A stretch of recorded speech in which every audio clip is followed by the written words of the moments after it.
Well, greetings, church family. Today's daily Bible reading had us finishing up the book of Exodus, chapters 39 and 40. And in chapter 39, verses 1 through 31, we see that Bezalel and his top-notch craftsmanship team not only built the tabernacle and the holy items that would go inside, as well as the courtyard and the altars, as well as the incense and anointing oil, but they also made the priestly garments, including that which the high priest wore, and these would be made of the same materials that the tabernacle itself was made of. And remember, the high priest especially would be dressed very, very differently than the rest of the people to signify his position as the mediator between the people and God. He'd have this breastpiece that would have the 12 tribes, their names written on precious gemstone, including lapis lazuli, on that breastpiece. He would have an ephod, which would also have a couple onyx stones that would have the 12 tribes written on them as well. And all of these were just very ornate. He would have the Urim and the Thummim, those small objects that we're not sure exactly what they were, but we do know they were used to ascertain the Lord's will in certain instances.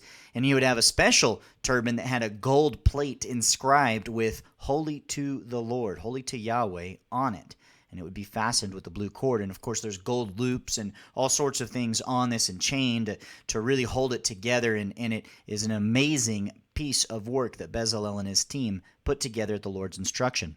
In the rest of chapter 39, verses 32 through 43, we see that the tabernacle and all that went along with the ministry of the priests and the worship of the Lord during this era of the Mosaic covenant, all of it was brought in their various components before Moses for the final inspection. He had to sign off on it, otherwise it would not be holy unto the Lord. It wouldn't have been done according to his word. But we see in verse 43 of chapter 39, "And Moses examined all the work, and behold, they had done it just as the Lord had commanded. This they had done." So Moses blessed them.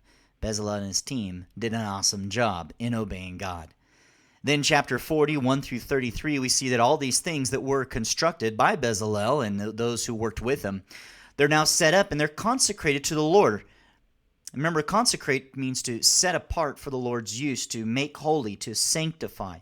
And in this case, during this time, the way to do this was to take that anointing oil, that special anointing oil that no one else could use the mixture of for themselves. They couldn't even make it. And they took this, the team did, and they used that anointing oil, and they actually anointed the tabernacle itself and its contents, and they anointed the altar for burnt offering and all its utensils that would go with it, and they anointed Aaron and his sons as the high priest and priests, and this would have been a very solemn arrangement as the people see these things are not for common use. They are holy unto the Lord. This consecrating of these items and men set them apart for service to God.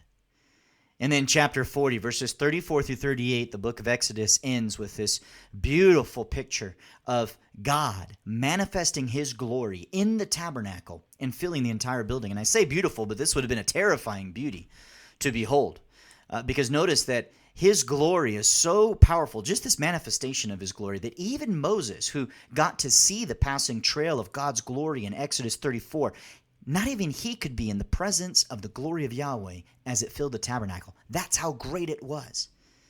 And God manifested this glory as a cloud, most likely of smoke by day and fire by night, just as he had led them, remember, from captivity in Egypt out into the wilderness, a pillar of cloud by day and a pillar of fire by night. Same that he's manifesting his glory here in the tabernacle.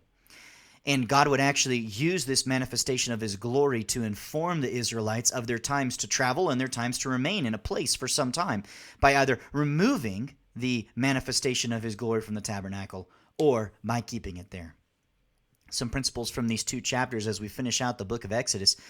Just reading through this list of precious items and people that were set apart for the Lord, all that's being done for the glory of God, really highlights his holiness away from sin and highlights his graciousness in providing the way for his people to have a relationship to the Lord through the intermediaries he set up during that time, the Levitical priesthood and especially the high priest. And all of that really is what makes the statements made by the Apostle Peter in his first letter so amazing.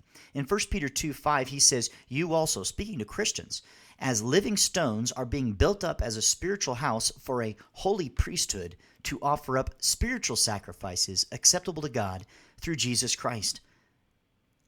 And in 1 Peter 2, 9 through 10, he says, but you, again, Christians, you are a chosen race, a holy priesthood, a holy nation, a people for God's own possession, so that you may proclaim the excellencies of him who has called you out of darkness into his marvelous light. For you once were not a people, but now you are the people of God. You had not received mercy, but now you have received mercy. He's actually referencing Exodus 19:6. And we see that the church now is what has surpassed Israel. Not replaced it, but surpassed it. Because all Christians are now considered priests, and Jesus himself is our high priest. Don't these two chapters make you more desirous of living for the Lord in every aspect of your life, of worshiping him? And does this not cause you to worship him more consistently and fervently, knowing how great he is and how clear his instructions are in his word that he's given us, his church, for this day?